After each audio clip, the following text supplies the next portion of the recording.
Ready for this week's issue of our Better newsletter? Hi, I'm Sam Horn, and our aha this week is from Diane Furstenberg, who said, "You carry the passport to your own happiness."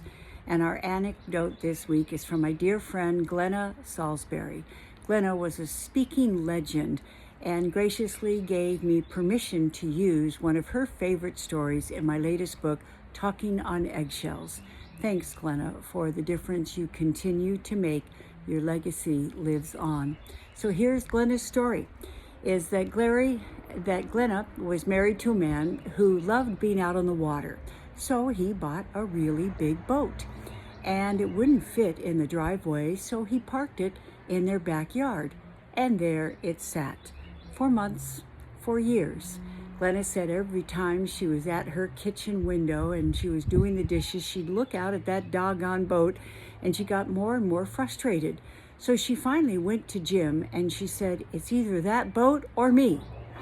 And he thought about it for a moment and he said, "Glenna, what percentage of our relationship is working?"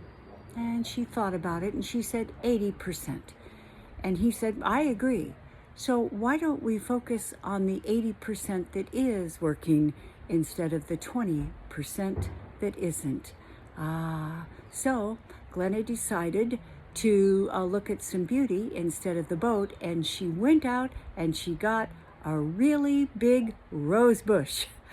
How about our action? Are you navigating some ups and downs in a relationship?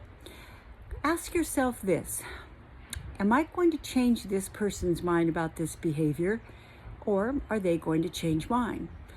Am I focusing on the 80% of the relationship that is working, or the 20% that isn't? Maybe it's time to get creative and to look at the beauty instead of the boat. Until next time, I'm Sam Horn. Thanks again to Glenna for that wonderful story. Here's to getting better.